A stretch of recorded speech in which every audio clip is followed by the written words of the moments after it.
এরপরে প্রশ্ন হলো, আমি জানি রিয়া একটা বড় পাপ, কিন্তু আমি কোনো ভালো কাজ বা কথা বলতে গেলে মনে হয় রিয়া হচ্ছে, যার কারণে অনেক সময় ভালো কাজ বা কথা থেকে বিরত থাকি।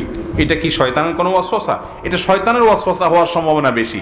ভালো কাজ করতে গেলে রিয়া হবে, ভালো কাজ করতে গেলে রিয়া হলে হোক, তারপর আমার কাজ থামানো যাবে না। নিজের সাথে নিজে লড়াই করতে হবে যে মানুষকে দেখানোর জন্য করব না, তারপরও ভালো কাজ আমাকে করতে হবে। হ্যাঁ, যদি এমন হয় যে কাজটা আপনি লুকায় করতে পারেন, তাহলে সেটা লুকায় করবেন, যাতে করে মানুষকে দেখানোর মানসিকতা না থাকে। রিয়া হলেও ভালো কাজ ছাড়া যাবে না। বেশিরভাগ ক্ষেত্রে শয়তান এগুলো ওয়াসওয়াসা দেয়। এরপর প্রশ্ন হলো, আমি কলেজে পড়ি, আমার কাছে জেনা করা যতটা সহজ, বিয়ে করা তার থেকে 1000 গুণ কঠিন, সেটা আপনিও জানেন। কিন্তু আমি আল্লাহ তাআলার ভয়ে জেনা থেকে বিরত থাকার চেষ্টা করি, তারপরও নফসের ধোকায় শয়তানের ওয়াসওয়াসা নিজের ঈমানকে সঠিকভাবে ধরে রাখতে পারি না। বিশেষ করে কলেজে গেলে বন্ধুদের সাথে থাকলে এদের থেকে দূরেও থাকতে পারছি না, সম্ভব হচ্ছে না। আমার করণীয় কি? ভাইরা আমার, আলহামদুলিল্লাহ আমাদের অনেক যুবক ভাইরা হারাম থেকে বাঁচার জন্য এখন প্রাণপণ লড়াই করছেন, সংগ্রাম করছেন, নিজের সঙ্গে নিজে লড়ে যাচ্ছেন। এটা তাদের ঈমানি তাড়নার কারণে, তাকওয়ার তাড়নার কারণে। আল্লাহ রাব্বুল আলামিন এরকম যুবকদের প্রশংসা কোরআনে কারিমে বলেছেন, ইন্নাহুম ফিতয়াতুন আমানু বিরাব্বিহিম ওয়া জিদনাহুম হুদা। আসহাবে কাফের যুবকরা, তারা ঈমান এনেছে এবং এই জন্য তারা হারাম থেকে দূরে সরে গেছে, শিরক করবে না বলে এলাকা ছেড়ে চলে গেছে। আল্লাহ তাআলা তাদের হেদায়েত বাড়িয়ে দিয়েছেন, ইতিহাসে তাদের আলোচনা উল্লেখ করেছেন।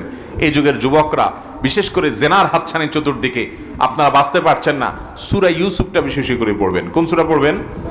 সূরা ইউসুফ। সূরা ইউসুফের মধ্যে কিভাবে ইউসুফ আলাইহিস সালাম সুন্দরী রমণীর হারাম রিলেশন, হারাম কাজের অফারকে কিভাবে ডিনাই করেছেন, কত শক্তভাবে করেছেন, এটা যত বেশি পড়বেন পুরো ঘটনাটা, ইনশাআল্লাহ আপনার ভিতরে প্রেরণা পাবেন যে একজন নবী যে সংগ্রাম করেছেন, আমাকে সেই পথে চলতে হবে।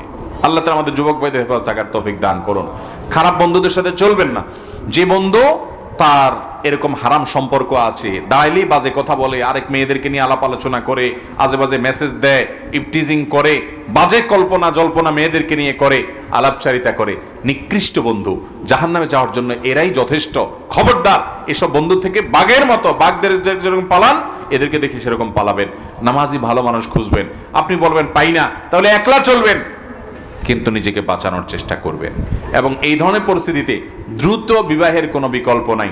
কোনো রকম টিউশনি করে যেভাবে হোক টাকা পয়সা জোগাড় করেন, বাপ মাকে রাজি করেন, না হলে কোনো আলেমকে লাগাই দেন বাপ মাকে বোঝানোর জন্য, নিজে উপার্জন করেন এবং ঈমান রক্ষা করেন। এই যুগে আমাদের যুবক ভাইদের জন্য চরিত্র রক্ষা করা, এটা জ্বলন্ত কয়লা হাতে রাখা যত কঠিন, তার চেয়ে কঠিন হয়ে গেছে। আল্লাহ আমাদের ভাইদের হেফাজত করুন, আমাদের বোনগুলোকে আল্লাহ তাআলা হেফাজত করুন। অভিভাবকদেরও দোষ কম না, সময় মতো বিয়ে দিবেন না, দেরি করাবেন, আর উল্টাপাল্টা করবে, সেগুলোকে দেখেও না দেখার ভান করবেন, বলবেন এই বয়সে একটু আধটু করে। এই যে বুড়া বুড়িরা এগুলা বলে, এগুলার বলে দায়ুস, এগুলার বলে কি? আল্লাযী ইউকিরু ফি আহলিহি আল খাবাস, যারা তাদের পরিবারের লোকদের আকাম কুকামরে ইনে বিনে সমর্থন করে। আছে না এই দায়ুস টাইপের লোক? আল্লাহ আমাদের সবাইকে হেফাজত থাকার তৌফিক দান করুন।